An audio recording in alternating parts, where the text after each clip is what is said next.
وشر الأمور محدثاتها وكل محدثة بدعة وكل بدعة ضلالة وكل ضلالة في النار. يقول الإمام الذهبي رحمه الله تعالى: الكبيرة 13 الإمام الغاش لرعيته الظالم الجبار.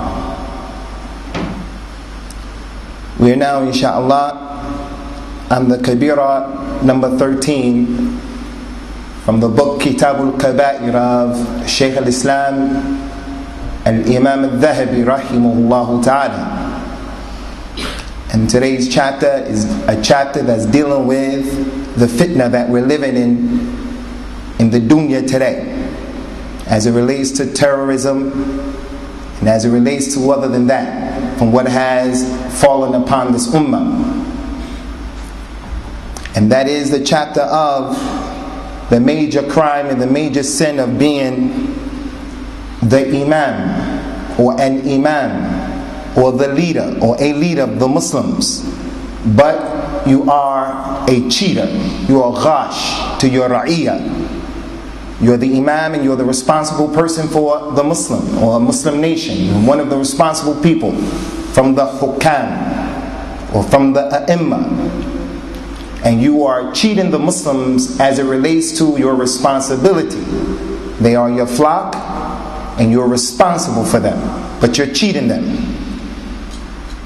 And it's concerning the leader of the Muslims who is a zalim or he is a jabbar. He's an oppressive leader.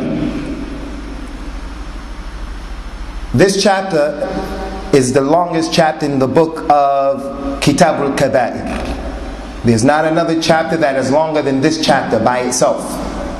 And this chapter has other branches that are connected to it as well, which make it even longer and vaster. And that goes to show that Al-Imam al-Thahabi rahimahullah ta'ala was a nasih to the a'imman, the leaders of al-Islam. And he gave nasiha to them in the correct way. He didn't give nasiha to them by getting on the minbar and causing the hearts of the Muslims to turn against them and to hate them even more. He didn't give them nasiha by trying to undermine their leadership so that he or his group can become people who are in their place.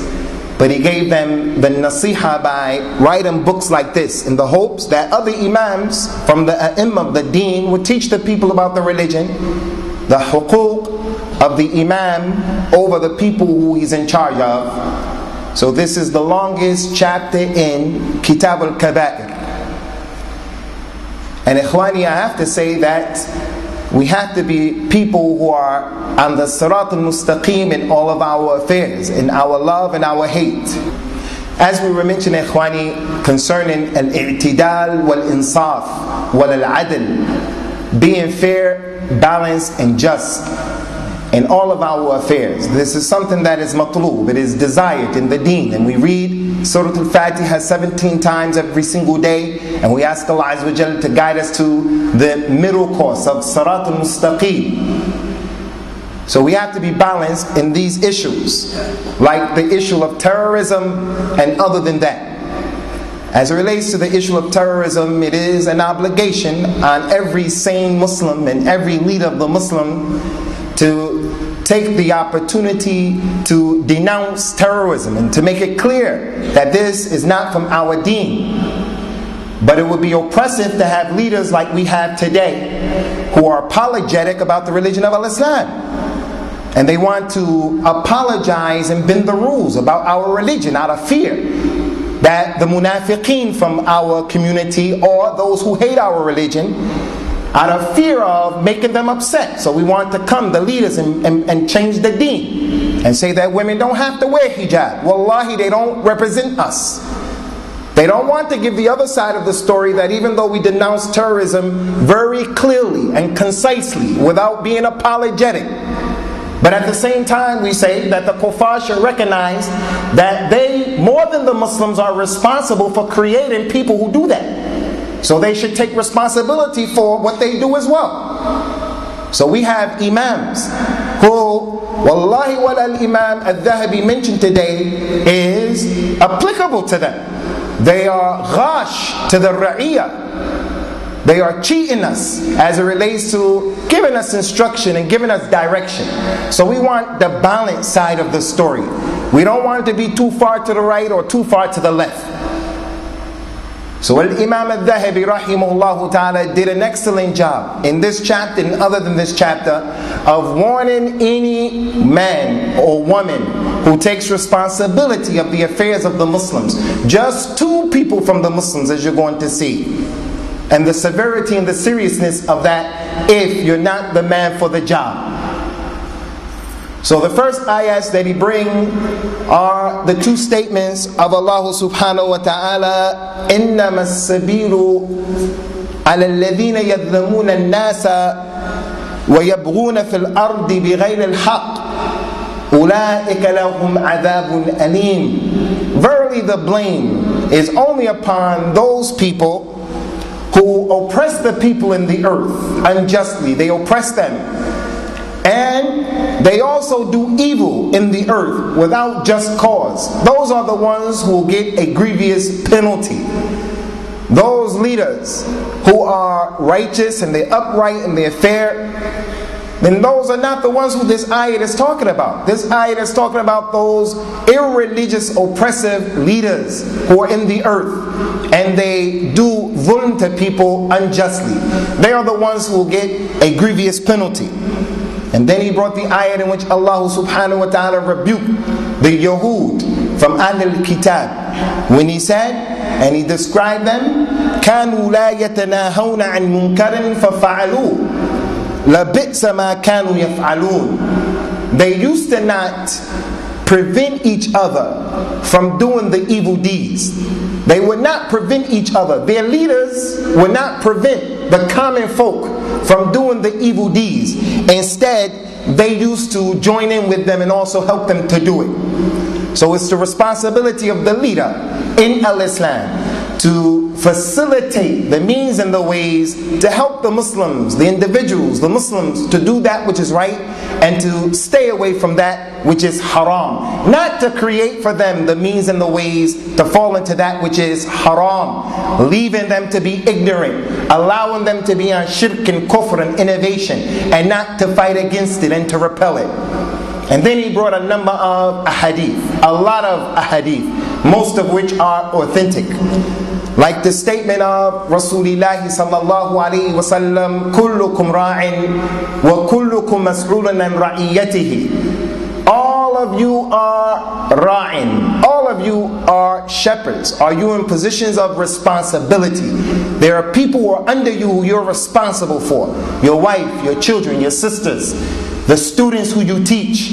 If you are teaching the school, in the secular school, all of you are shepherds and all of you are responsible for your flock. And the first person he mentioned to give details, وَالْإِمَامْ رَاعٍ وَهُوَ مَسْئُولًا رَئِيَّتِهِ. And the leader of the Muslims is a shepherd and he will be held accountable and responsible for his flock. He said that the Prophet sallallahu alayhi wa ala alihi wa sallam said, الظُّلْمُ ظُلُمَاتٌ يَوْمُ الْقِيَامَةِ. Oppression will be a reason and a cause of darkness يوم القيامة. So the leader who is a zalim and he's oppressing the people, the more people he oppresses and the more oppression that he falls into, يوم القيامة, the more severe his darkness is going to be. Al-Imam al-Thahabi rahimahullah ta'ala then brought a number of adillah from the authentic sunnah that speaks specifically to being responsible for the Muslims. The Prophet told us sallallahu alayhi wa sallam, أَيُّمَا الرَّاعٍ غَشَّ رَعِيَّتَهُ فَهُوَ فِي النَّارِ. Any person who is a ra'i, any person who is a shepherd, and then he cheats his flock, he will be in the hellfire. As we mentioned, ikhwani, the ra'in, ar-ra'i, the one who is a shepherd, it can be the person who is deceased. He's the dead Muslim who didn't teach his wife and his children behind him how to behave when he dies. If he cheated them by not teaching them that they shouldn't wail and carry on in a way that's not permissible, then he gets a grievous punishment.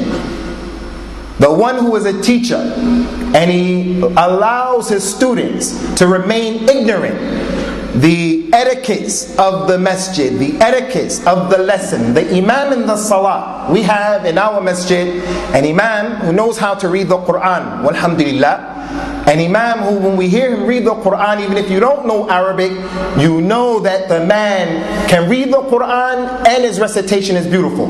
But before starting the prayer, he wants to make sure that everyone is lined up correctly. There are people from our community who complain to the administration and say, why does he take such a long time to start the prayer? We have things to do. That's because that's what Rasulullah used to do, sallallahu alaihi wasallam. And the imam who gets up here and he just says Allahu Akbar and the lines are not straight, he is ghash to his ra'iyah. He is being a person who is not giving the rights to the ones who are under his authority. That's the religion of Islam. The ra'i is the husband, the wife, is even the supervisor at your job. When the man is working for the Muslim, before his sweat dries, the Muslim man has to give him his money, and give him his money in full. Don't steal his money. All of those individuals, if they cheat the people under the authority, Rasulullah sallallahu alaihi wasallam said the recompense for that, the reward for that is the nar of Jahannam. Al-Imam al-Bukhari brought the hadith that Al-Imam al-Thahabi brought, and that is that he says sallallahu alaihi wasallam, man istar'ahu Allahu ra'iyatan thumma lam yahutha binushan illa harram Allahu alayhi al-jannah.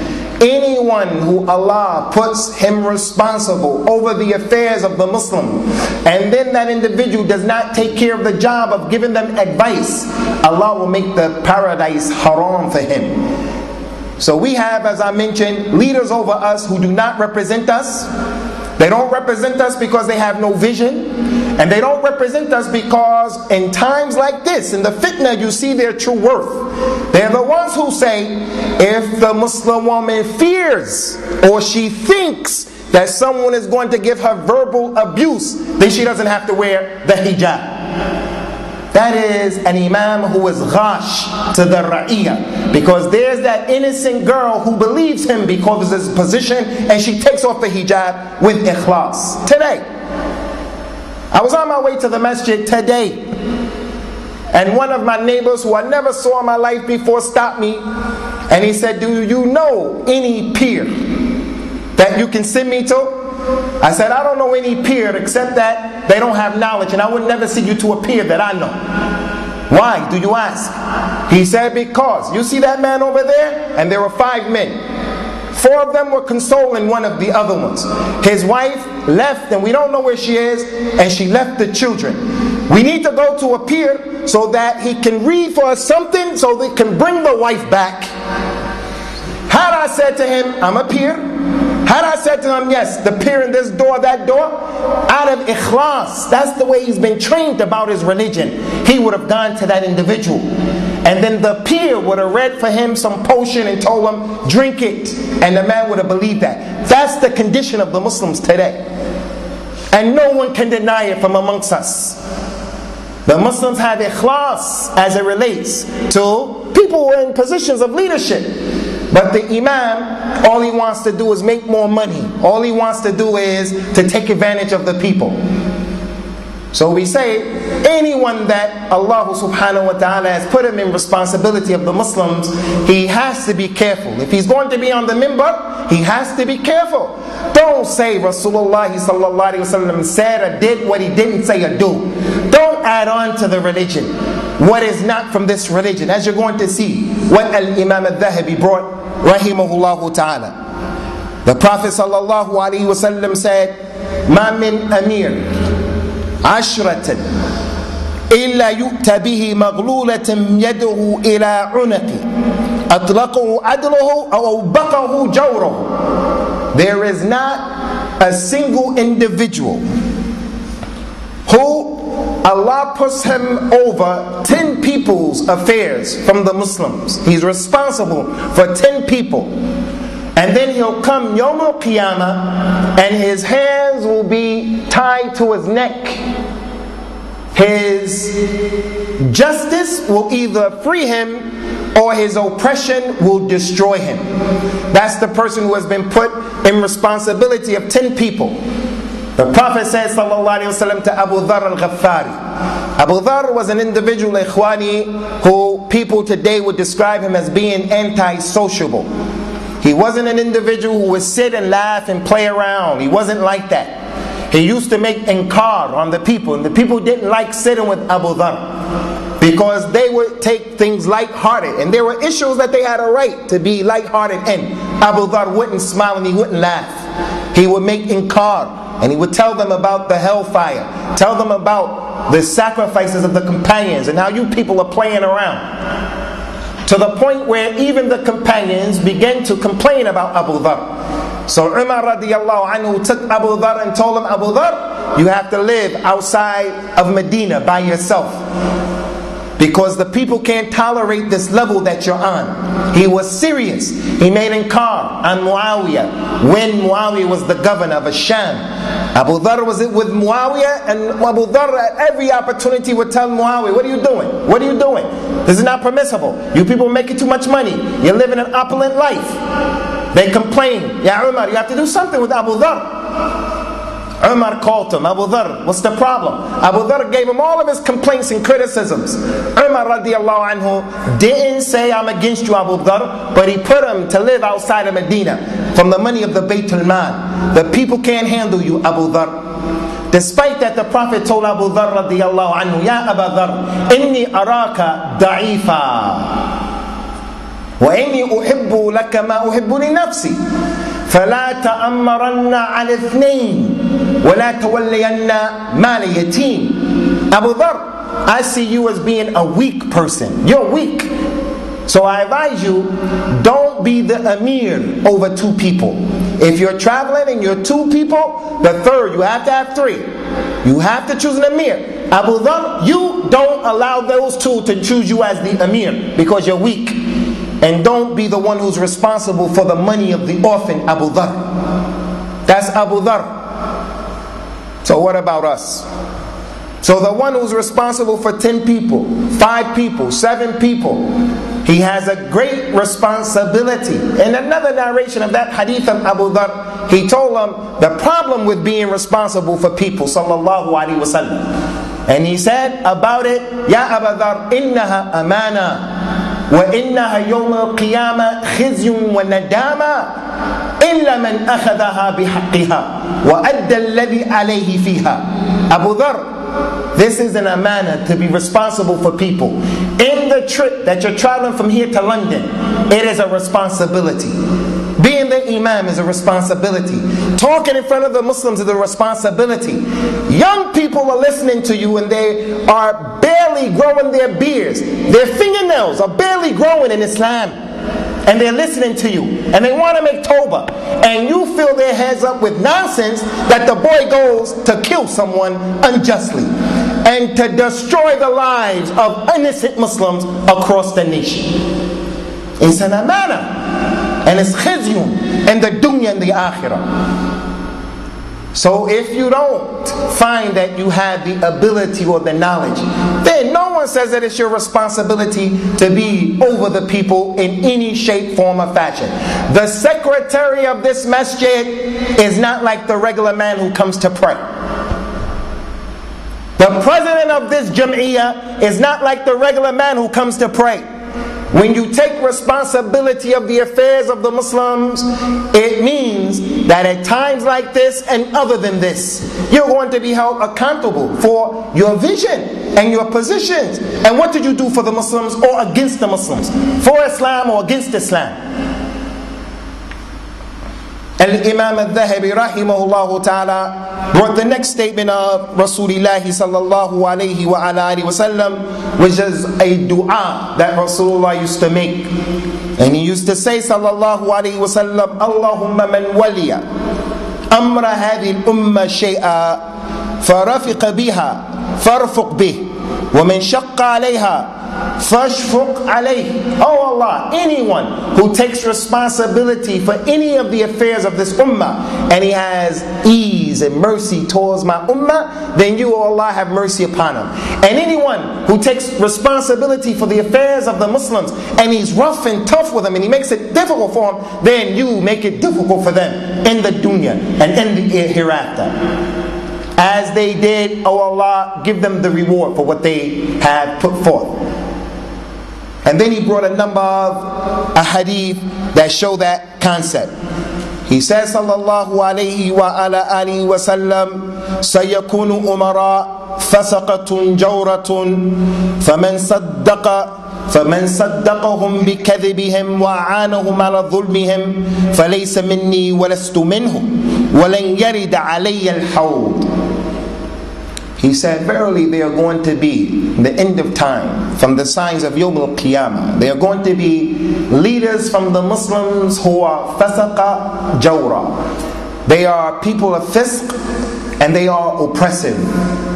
They are bad people in their behavior, in the way that they are, the way they behave, and they are oppressive. Whoever believes them in the lies that they tell, and whoever helps them in their dhulm, the oppression against the people, then that person is not from me and I'm not from him. And that individual will not be able to drink from my fountain Yawm al-Qiyamah. So the reward will be based upon the action. Al-jaza min jins al-amal. As you do, it will be done to you. Kama tudin tudan. That's the meaning of that particular hadith. Now the question, ikhwani, for those who are always coming to ask, what is the ruling of Islam of my son joining the non-Muslim army? The American non-Muslim army. What is the ruling of my Muslim son joining the police force?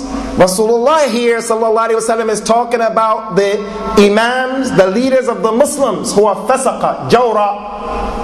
Whoever helps them and believes in them, then he will make a dua. That individual will not drink from his water.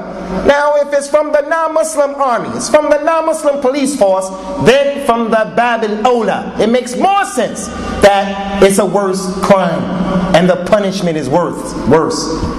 So it's not permissible. It's not permissible to help them on their oppression. It's not permissible. So that's a job that if a man is working in that job, he should get out of that job as soon as possible. Do I say that he should go AWOL and then get in trouble? Oh, I don't say that. But he should look for another job. Just like the man who works in a bank should look for another job. Should he just stop his job? If he has the ability to do that without making more fitna on himself, then yes. But I'm not going to say that's what he has to do. So the ruling of working for the kuffar in the armed forces, where they are oppressing people, is in this hadith. Unfortunately, as I mentioned, ikhwani, we have our leaders who want to integrate. And what we want to integrate in, it is without any conditions. We're here, so let's become like the people. No, Islam doesn't allow you to become like the people. We have our own set of morals, our own set of rules. No one can come to change that. Islam is a religion that has flexibility and it allows us to coexist. You can live on Mars and practice Islam. You can live under the Atlantic Ocean and practice Islam. You can go out of the stratosphere in that space shuttle and practice this religion with the 5 pillars of Al-Islam. But you cannot bend the rules in Al-Islam because you're living under the Atlantic Ocean. You can't bend the rules. You still have to wear hijab under the Atlantic Ocean. The person says, but they are the fish. The fish can't see me. But that's what Allah legislated. And no matter what people come to try to make it okay, it's not okay. And that's kufr. So our morals are different, ikhwani, and we cannot allow those people who have put themselves up as our leaders and they're not qualified or competent to be the ones who are going to give us direction, and they're using other than the Quran and the Sunnah for our direction. This is not permissible. He says, sallallahu alayhi wa ala alihi wa sallam, ma min qawmin yu'mal fihim bil ma'asi hum a'azzu wa aktharu mimman ya'maluhu ثم لم يغيروا إلا عمهم الله بإقاب. There is not and there will not be a group of people who do evil deeds, and the good ones from amongst them are more powerful, and the good ones from amongst them have more numbers. But the good ones from amongst them do not stop them and change what they're doing, except that Allah Azza wa Jalla will cause all of them to be punished. Except that Allah will cause all of them to be punished. Our mother Salama radiyallahu anha asked Rasulullah sallallahu alaihi wasallam when he told the companions about some of the signs of the hour and how the Muslims were going to be destroyed, a group of Muslims, by the Ya'juj and the Ma'juj. And she asked, Ya Rasulullah, will we be destroyed and with us there will be righteous people? There are going to be righteous people with the Muslims. He said, no. إِذَا كَثُرَتْ الْخُبُثِ, all of you will be destroyed if the evil becomes rampant. Because the responsibility of the religious ones from amongst you is to make dua, to leave the people, to leave the evil. The responsibility of the ulama and the religious ones from amongst you is to stop the people and to grab them by their hands. Not to remain silent, but to say something, to give the nasiha in the way that it should be given. So if there's a lot of evil, then yes, it's just not the ones who are doing the evil who are going to suffer. وَاتَّقُوا فِتْنَةً لَا تُصِيبَنَّ الَّذِينَ ظَلَمُوا مِنْكُمْ خَاصَّةً. You people should fear and be aware of the fitna, the punishment, that it doesn't just hit the people who are responsible for doing the evil. I'm going to skip the next hadith. It's not an authentic hadith and it's pretty long. We're going to skip it because of the time.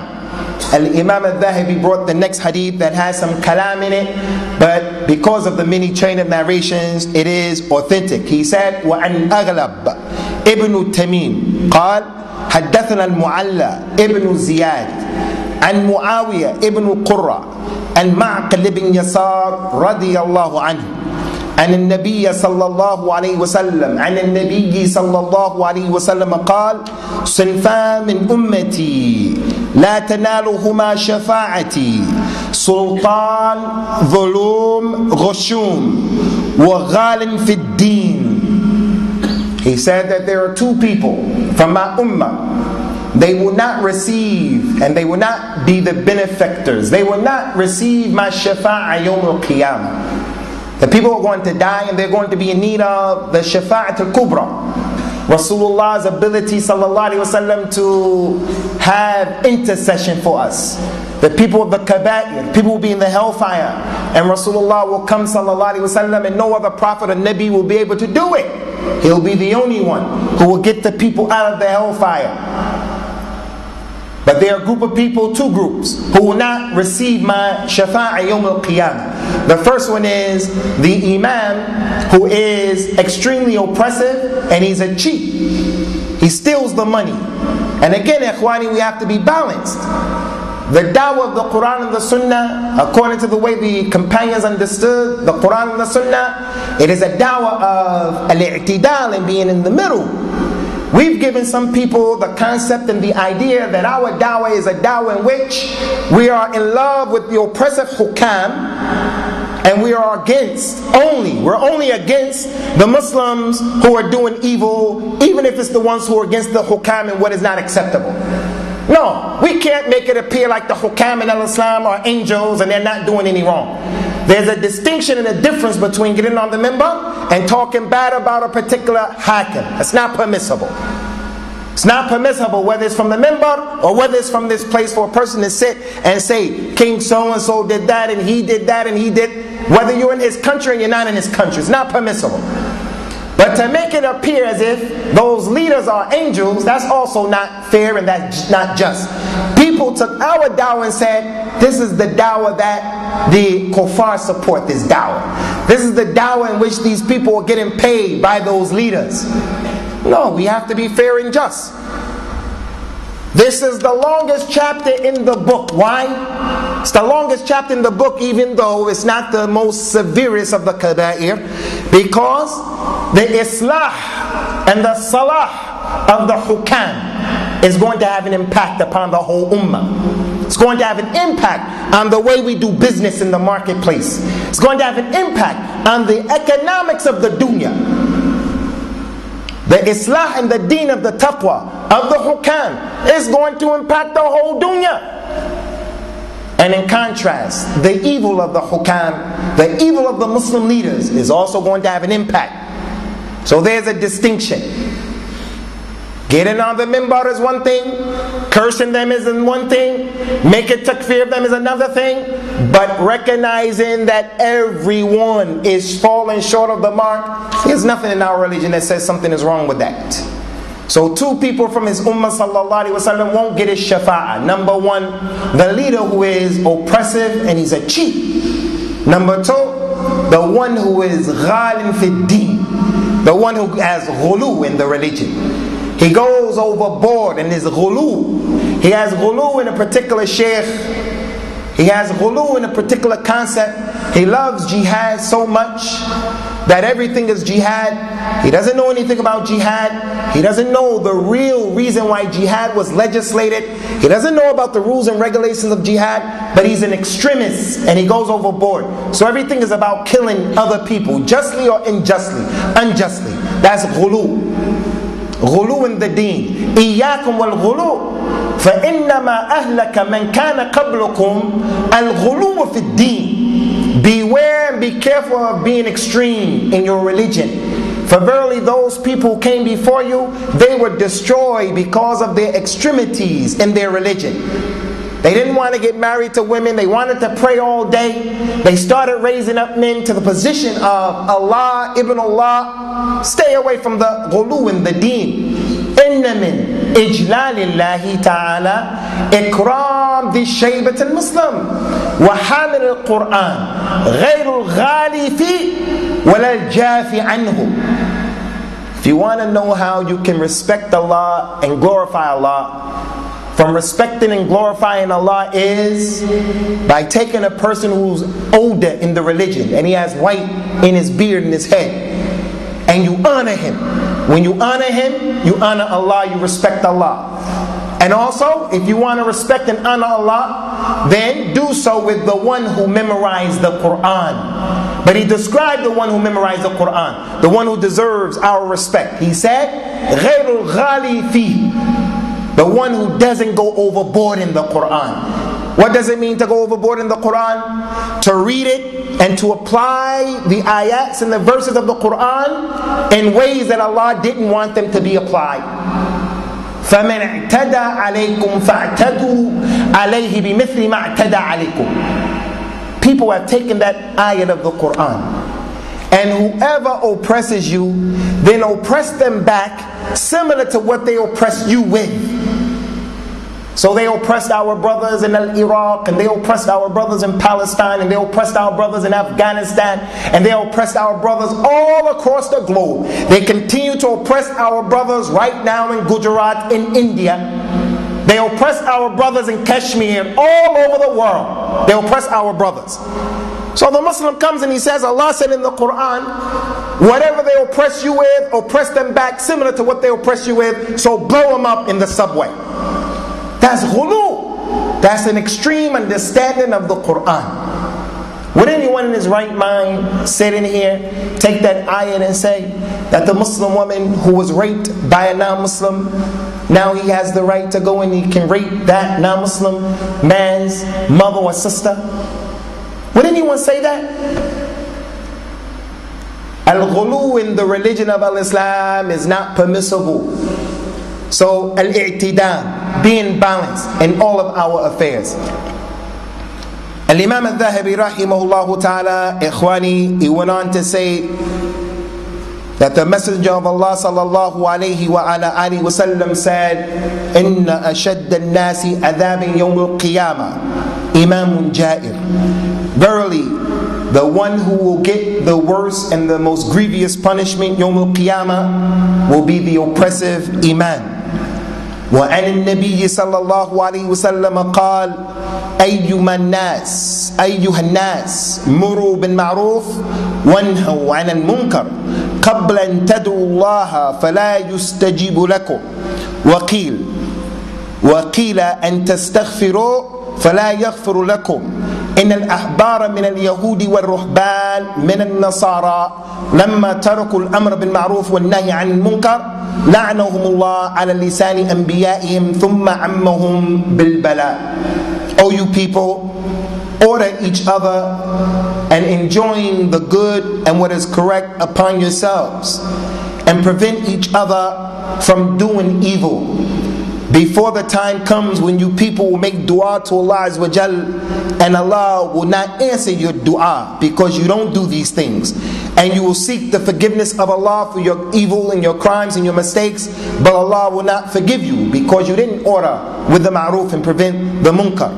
Verily the monks and the priests from the Yahud and the Nasara, they left alone ordering each other with the ma'ruf and preventing each other from the munkar, to the point that they were cursed by their prophets before them, and the fitna and the trials befell all of them. And then he brought the hadith that's well known, and this is from the fiqh of Imam al-Thahabi: من أحدث في أمرنا ما ليس منه فهو رد. Whoever invents something and introduces something in our religion that's not from it, it will be rejected. And then the other hadith that has to be understood with this: من أحدث حدثا أو آوى محدثا فعليه لعنة الله والملائكة والناس أجمعين لا يقبل الله منه صرفا ولا عدلا. Whoever introduces an innovation, or he protects an innovator, then the curse of Allah and the curse of the angels and the curse of all the people upon that individual, and Allah won't accept from him any of his deeds, whether they are from the wajibat or the nawafil.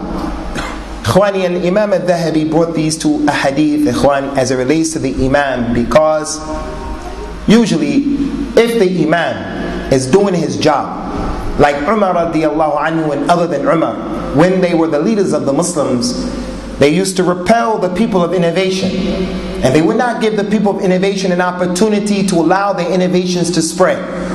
There was a young man, as you all know the story, his name is Sabir, and he used to go after those ayat of the Quran, those verses of the Quran that were hard to understand, especially for the common folk.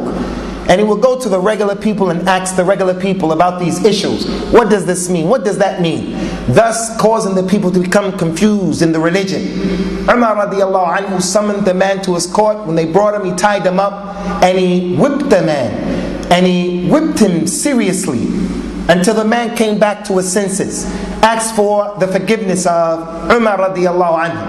After that, Umar just didn't forgive the man. He expelled him and said, you have to get out of Medina for 1 year, and no one should do business with you, no one should marry you, no one should talk to you for 1 year. And then that's when we're going to see whether or not you really made tawbah. Al-Imam Umar ibn Abdul Aziz used to be like that with the people of innovation, the leader. So he brings these two ahadith of Rasulullah sallallahu alaihi wasallam, because if the imam is doing his job, you won't have the people who are corrupting the religion and the ideas and concepts of the people. You won't have them be given the free rein to teach the people what is not from the deen.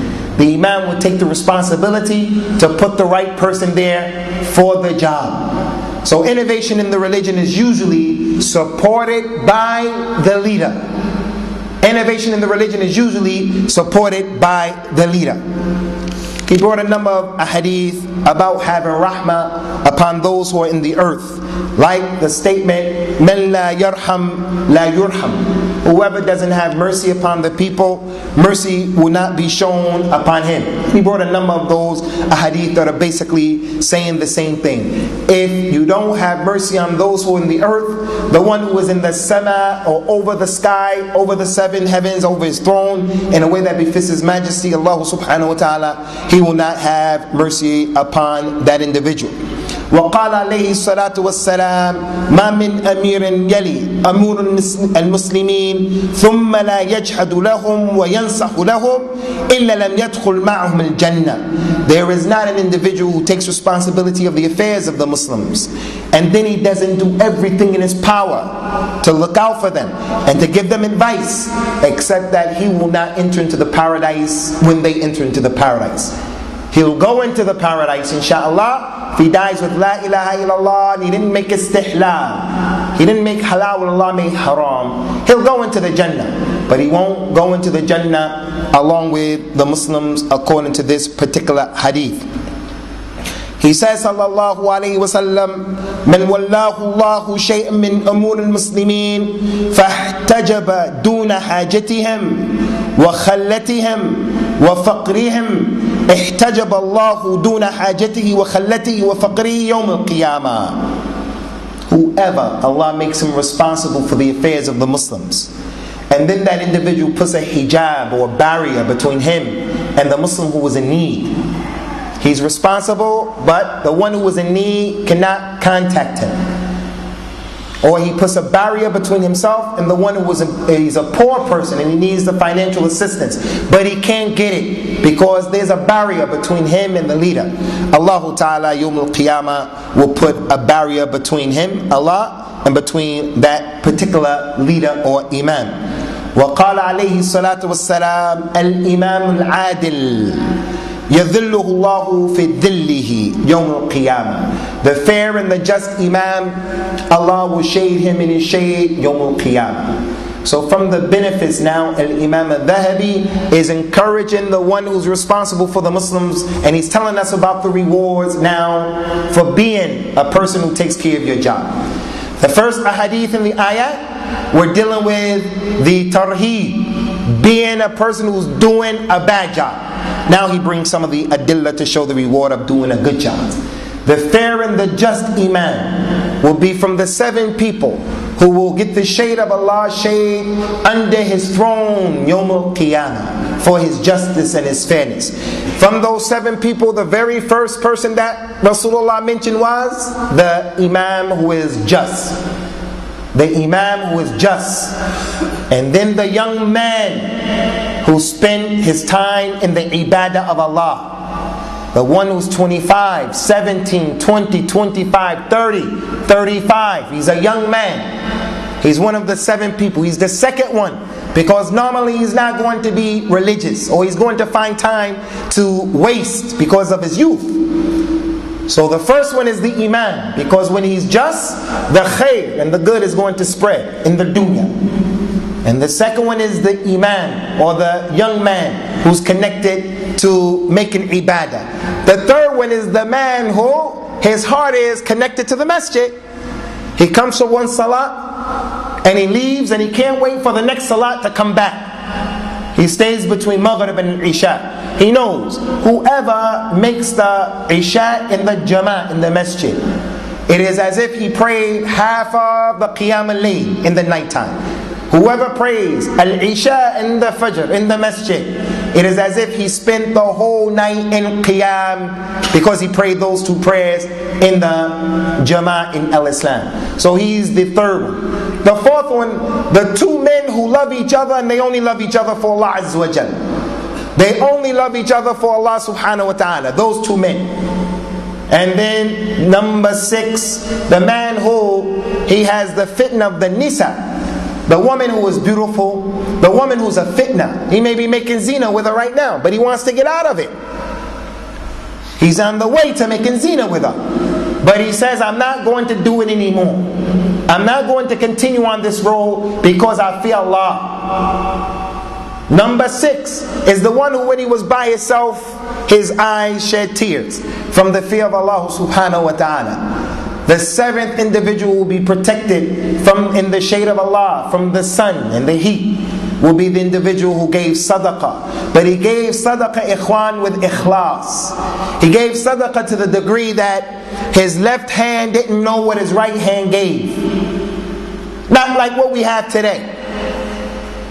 The one who gives the most sadaqah, he calls the shots in our masajid. The family who's well known for giving the sadaqah, and they read their name over the radio in Ramadan, they're the ones who call the shots because their family gave the sadaqah. The one who gave the most sadaqah with us, he's the one, if the relative dies in another country, then we'll make salat al-ghaib for him. But the one who we don't know that he's giving sadaqah, when his relative dies, we don't make salat al-ghaib over him or for him. So it's hypocrisy in our community. So al-ikhlas, those are the 7 people. The imam is the first one. From the rewards of being a just and a fair imam is that the Prophet told us sallallahu alayhi wa ala alihi wa sallam, al-muqsituna ala manabir min nur الذين يعدلون في حكمهم وأهليهم وما ولوا. Verily those people who are fair and just in the way that they judge. They're fair and just in the way that they judge. And they judge with justice as it relates to their families and as it relates to those who they've been put in charge over. They will be on mimbars made out of nur Yawm al-Qiyamah. In another narration of this hadith, ikhwani, the hadith said that they will be on the right side of Ar-Rahman, and both of Allah's hands are right hands. وَكِلْتَا يَدَيْهِ يَمِينٌ. They will be on the right side of Allah subhanahu wa ta'ala, and both of His hands are right hands. So that's from the reward of being a fair and a just imam. From the narrations of this particular hadith, Rasulullah says sallallahu alaihi wasallam that the anbiya have ghibta, or al-hasad, that's permissible. The prophets of Allah Azza wa Jal, they will be jealous, they will be envious of the people who will get this reward Yawm al-Qiyamah, and the Anbiya, that will be their reward as well. Showing the significance and the high level of that particular form of ibadah. Al-Imam al-Thahabi brought the second part of the famous hadith, شرار أئمتكم الذين تبغضونهم ويبغضونكم وتلعنونهم ويلعنونكم قالوا يا رسول الله أفلا ننابذهم قال لا ما أقاموا فيكم الصلاة. He said the worst imams that you have, the worst imams are those who you hate them and they hate you. You curse them and they curse you. You make dua against them and they make dua against you. And Imam al-Thahabi brought the second half. I don't know why he didn't bring the first half, especially since he was dealing with a hadith that are talking about the virtues of being a good imam. The first half of the hadith, خِيَارُ أَمَّتِكُمْ الَّذِينَ تُحِبُّونَهُمْ وَيُحِبُّونَكُمْ وَتُصَلُّونَ عَلَيْهِمْ وَيُصَلُّونَ عَلَيْكُمْ. The best imams, leaders, are those who you love them and they love you. And you make dua for them and they make dua for you. This hadith, ikhwani, has been rejected, even though it's in Sahih Muslim, by some of the people who want to make takfir of the leaders today. In the chain of narration, there is a man by the name of Muslim Ibn al-Qarada, and they said that he was majhul al-hal, he's not known. But al-Imam Muslim brought this hadith and put it in the middle of his book, in the asl of his book, which goes to show us the tawfiq. Is al-Imam Muslim saying the man is okay? Al-Imam al-Bazzar, the sahib of the Musnad, he said that Muslim hada mashhur, the man is well known. Al-Imam al-Thahabi in his book Al-Kashif said the man is thiqah. But these brothers who we have today, because there's some kalam in this narrator, they reject the hadith. Why? Because they have another understanding of the hadith.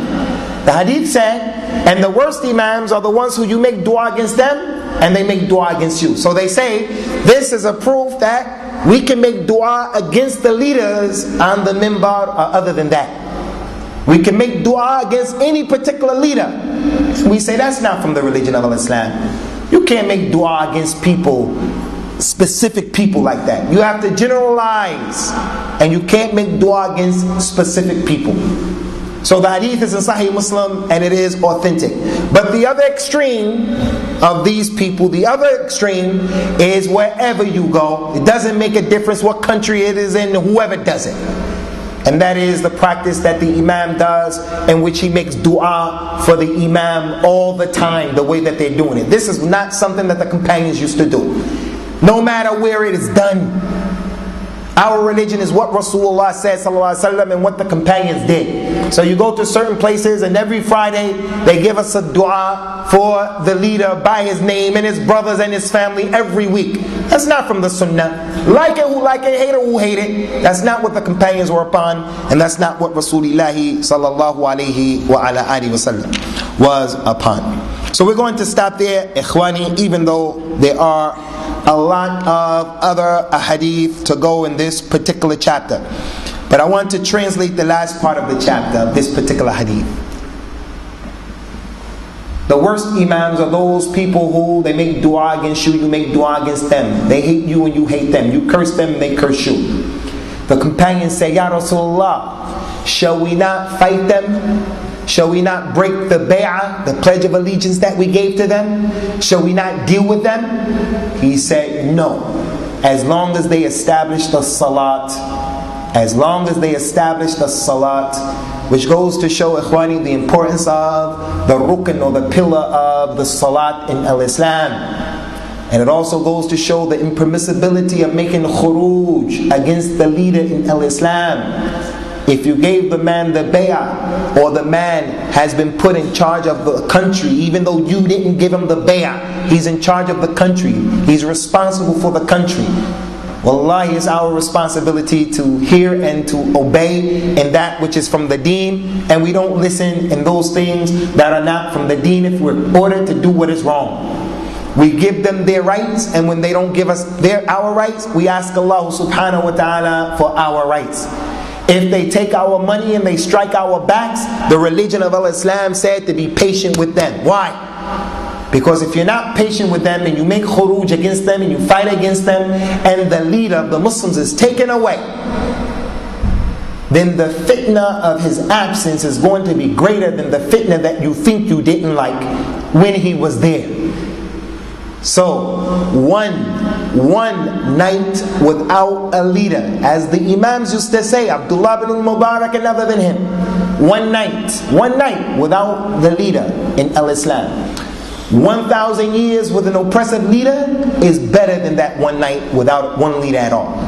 1,000 years and we're under the yoke of an oppressive leader who's taking the money, striking our backs, putting us in prison. He's doing all of the crimes. 1,000 years under his leadership is better than one night without a leader at all. Because when there's a leader, there's going to be some respect for the system. He's going to establish some of the hudud. The people's lives and properties, for the most part, are going to be protected.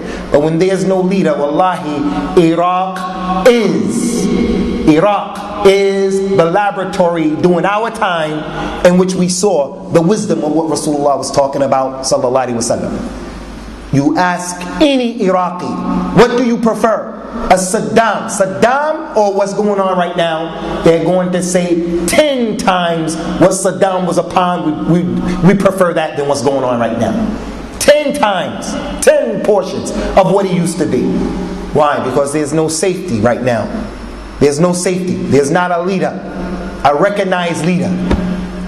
So we're going to stop here, inshallah. There are quite a few more hadith, all of which are authentic, but we don't have time for dealing with all of them. And we ask Allah subhanahu wa ta'ala to bring back to the Muslims our rushd and the majd of our religion, that He makes us of those people who are balanced in our religion. He gives us the strength to be people who stand up for justice for His religion, and we ask Him to protect, inshallah ta'ala, the deen of al-Islam and the Muslims who are under this religion, and that He makes correct for us ourselves and all of the leaders in al-Islam, and He protects us from the plan of those who plan. Verily, Allah subhanahu wa ta'ala is the best of planners.